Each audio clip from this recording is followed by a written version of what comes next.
Saya sangat yakin, Anda pasti belum pernah lihat cara ganti baju seperti ini. Berpakaian putih dibakar dengan api, dan menjadi seperti ini. Dia adalah seorang desainer baju. Namun belum lama ini dia adalah seorang pencuri.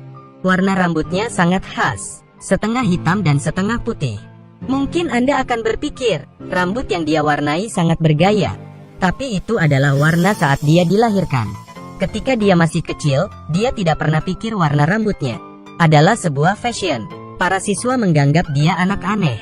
Anda melihat lelehan bau berjalan di sekitar sini. Gaya rambutnya benar-benar seperti Sigung. Karena aneh, teman-teman selalu mempermainkan dia. Tetapi kebanyakan dari mereka berhasil dilawan dia. Akhirnya, ia dikeluarkan dari sekolah karena selalu berkelahi. Ibu memutuskan membawanya pergi ke London. Tapi keluarga tidak terlalu kaya. Ibunya membawanya ke pesta yang diselenggarakan oleh orang kaya, dan mencari temannya untuk meminjam uang. Tapi dia yang nakal juga menyelinap masuk ke pesta. Ini adalah pertama kali dalam hidupnya dia melihat pesta. Langkah yang indah dan gaun yang cantik membuatnya merasa seperti sudah menemukan mimpinya. Tapi dia ditemukan oleh penjaga keamanan. 3 anjing jahat juga menerkamnya. Dia berlari keluar dari aula pesta dan jatuh ke atas rumput. Tapi anjing jahat malah berlari menuju ibunya.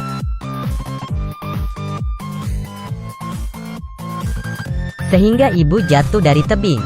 Mereka juga dijebak oleh orang kaya sebagai pencuri.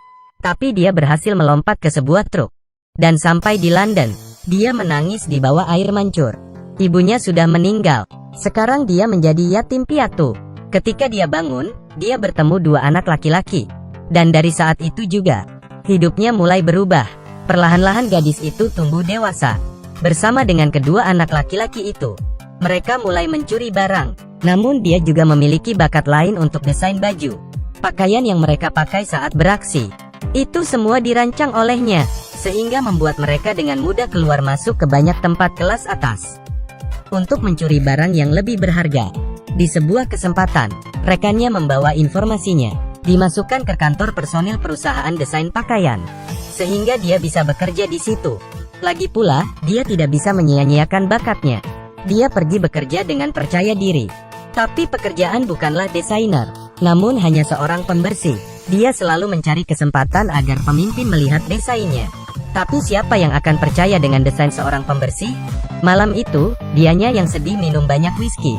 Sehingga dengan mabuk dia masuk ke jendela pajangan. Keesokan hari dia dibanguni oleh orang lain. Jendela pajangan itu berantakan. Model ini dirancang ulang olehnya dengan kertas koran. Walaupun tampak berantakan tapi menarik banyak perhatian orang. Manajer menariknya keluar. Manajer berpikir ini sangat merusak citra perusahaan. Tapi beberapa orang sangat menghargainya. Seorang perancang pakaian yang paling terkenal di London, Baroness, turun di depan toko itu. Dia melihat model di jendela. Tampilan jendela yang disusun oleh gadis itu adalah sesuatu yang terbaik yang pernah kulihat dalam 10 tahun. Ya, dia bisa pergi bekerja untuk Baroness keesokan harinya. Baroness terlihat sangat elegan, tapi sebenarnya dia sangat keras. Sangat sulit melayaninya. Hari pertama di tempat kerja, desainnya dipuji oleh Baroness. Kemudian dia menjadi asisten pribadi Baroness. Dengan senang dia datang ke air mancur dan berbicara dengan ibunya, dan memamerkan prestasinya. Tapi segera dia menemukan rahasia yang mengejutkan. Baroness memakai kalung ibunya. Dia mencoba menanyakan asal-usul kalung itu. Tapi Baroness mengatakan kepadanya, kalung ini adalah pusaka keluarganya. Dulu kalung ini pernah dicuri oleh seorang pelayan. Dicuri? Itu tidak mungkin. Awalnya kalung itu diserahkan oleh ibunya kepadanya. Namun dia tidak sengaja menjatuhkannya di pesta itu. Jadi kalung ini, dia akan mencurinya? Bersama 2 teman pencurinya, dia membuat rencana yang terperinci. Baroness biasanya hanya tertarik pada beberapa hal. Pertama adalah wanita yang menyinggung emosinya. Kedua adalah wanita yang berpakaian lebih cantik darinya. Keduanya akan mengalihkan perhatiannya. Tak lama kemudian Baroness akan mengadakan sebuah pesta. Itu adalah saat yang tepat untuk beraksi. Kedua teman menyelip masuk ke dalam pesta itu. Ini adalah awal dari adegan sebelumnya. Dengan sengaja menarik perhatian semua orang. Kemudian menyelesaikan sulap ganti baju yang cantik. Kecantikannya membuat semua orang terpana di tempat. Terutama gaya rambutnya. Dia menyebut dirinya Cruella. Cara ini membuat Baroness sangat tidak senang. Kemudian temannya juga mengganggu suasana pesta. Apakah itu tikus? Dia menggunakan kesempatan ini untuk mengambil kalung Baroness. Saat itu juga Baroness meniup peluitnya, memerintahkan anjing jahatnya untuk menyerang. Dia tiba-tiba teringat. Dia juga pernah mendengar suara ini sebelumnya. Baroness yang memerintahkan anjing jahat untuk membunuh ibunya. Tapi dalam kekacauan, kalung yang baru saja dicuri ditelan oleh salah satu anjing jahat. Rencananya gagal, tapi dia mengetahui sesuatu yang penting, yaitu kematian ibunya bukan karena dirinya. Baroness adalah pembunuh yang sebenarnya. Pada malam hari, dia terjaga sepanjang malam. Dia terus berpikir bagaimana untuk membalas dendam. Kemudian dia mulai tersenyum. Mungkin rencana sebenarnya adalah identitas barunya, Cruella. Keesokan harinya dia mengubah gaunnya. Mulai dari sekarang, dia akan menjadi mimpi buruk Baroness. Dia mulai memimpin tren baru. Tapi rencana pertamanya adalah untuk mencuri 3 anjing jahat Baroness. Hal ini dapat dengan mudah diselesaikan oleh teman-temannya. Kemudian dia dengan cara yang keren, dia muncul di berbagai acara yang dihadiri oleh Baroness. Media terus meliputi dia. Hal ini membuat Baroness sangat sakit kepala. Penjualan pakaian Baroness juga anjlok.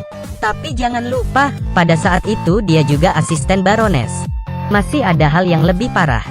Saat dia membantu Baroness merancang gaun, dengan hati-hati dia menjahit permata dekoratif untuk gaun itu. Dan pada malam hari sebelum gaun itu dirilis, sesuatu yang aneh telah terjadi. Tiba-tiba keluar serangga penyengat yang sangat banyak. Ini menakuti semua orang di pesta. Mengapa ini bisa terjadi? Ternyata permata yang dia jahit di gaun itu sebenarnya adalah telur serangga. Saat Cruella bernyanyi untuk merayakan kemenangannya, dia menemukan bahwa Baroness sudah lebih awal mengetahui semua itu. Rencana dan identitasnya semua terekspos, dan Baroness akan membunuhnya. Teman-teman juga dibawa pergi, dan dia akan dibakar hidup-hidup. Kesadarannya memudar di tengah kobaran api. Cruella adalah lawan besar Baroness, bintang yang bersinar di dunia fashion London, meninggal dalam sebuah kebakaran besar. Tapi ceritanya tidak berakhir di sana. Ada kenyataan yang tak terduga oleh semua orang. Ketika Cruella bangun, dia menemukan dirinya tidak mati, tapi dia diselamatkan oleh pengawal Baroness, dan dia juga memberinya kalung itu. Dia juga menceritakan rahasia yang lebih besar. Ada kunci pada kalung ini, bisa membuka kotak kecil. Dalam kotak kecil itu, ada akte kelahiran di dalamnya. Dan akte itu tertulis namanya. Dan ibu kandungnya adalah Baroness. Ternyata Baroness adalah seorang yang sangat narsisme. Dia sangat marah ketika dia mengetahui bahwa dirinya hamil. Tapi pacarnya sangat senang, dia juga menghadiahkan sebuah kalung. Pada hari Baroness melahirkan anak, dia menyuruh anak buahnya untuk membuang anak itu. Tapi anak buahnya merasa ini sangat kejam, sehingga dia memberikan bayi itu ke seorang pelayan. Pelayan itu adalah ibu angkat Cruella. Hanya ibu angkat dan penjaga yang tahu tentang hal itu. Baroness membohongi pacarnya, anak yang dia lahirkan sudah meninggal. Sejak saat itu pacarnya jatuh tertimpa tangga. Bisnis keluarganya hancur, dan Cruella adalah pewaris dari pacar Baroness. Setelah mengetahui berita itu, Cruella tidak bisa menerimanya. Dia tidak bisa menerima bahwa ibu kandungnya adalah setan, dan ibu yang selalu dicintainya sebenarnya adalah ibu angkatnya. Tapi dia adalah Cruella, seorang wanita yang ditakdirkan untuk menjadi luar biasa. Jadi balas dendam terus berlanjut. Dia terlebih dahulu menyelamatkan rekannya keluar dari kantor polisi. Kemudian dia membangun kembali timnya. Sekarang sangat nyaman bagi dunia luar untuk bertindak bersama. Baroness akan mengadakan pesta amal di akhir pekan. Dan apa yang akan mereka lakukan adalah mendapatkan semua ukuran tubuh tamu pesta terlebih dahulu. Kemudian dia mulai merancang pakaian dalam skala besar dan dikirim ke semua tamu pesta itu. Pada hari pesta itu dimulai, para tamu mengenakan pakaian yang dirancang oleh Cruella. Baroness tertegun ketika dia semua itu, hitam dan putih, adalah desain klasik Cruella. Perbedaannya adalah Cruella tidak bersinar kali ini. Dia menggunakan cara yang tidak disangka oleh siapapun. Dia terlebih dulu mencuri peluit milik Baroness, kemudian berubah menjadi penampakan normalnya. Kemudian dia meniup peluit di luar. Ini menarik perhatian Baroness. Bahkan anjing Baroness sudah di bawah kendali Cruella. Beberapa teman lainnya memanggil semua tamu keluar dari aula pesta. Seluruh London mengira Cruella sudah mati. Dan sekarang dia memainkan peran sebagai asisten Baroness. Hanya Baroness yang tahu identitas asli Cruella. Tapi ini semua dirancang dengan baik oleh Cruella. Semua tamu melihat mereka. Mereka tidak tahu apa yang akan terjadi selanjutnya. Tapi Cruella tahu, Baroness yang berhati keras pasti akan membunuhnya. Sama seperti ibunya, dia juga didorong oleh Baroness. Semua ini dilihat oleh semua tamu yang datang ke pesta itu.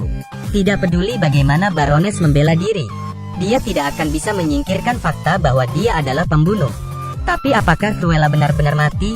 Tentu tidak, dia masih hidup. Jangan lupa bahwa dia yang merancang rencana ini.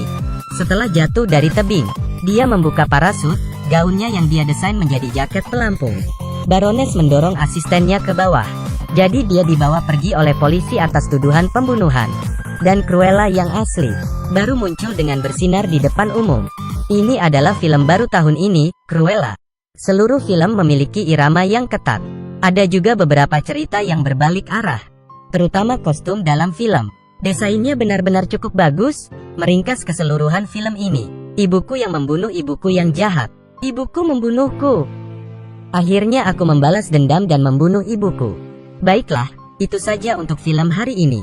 Ketemu lagi di film berikut, bye-bye.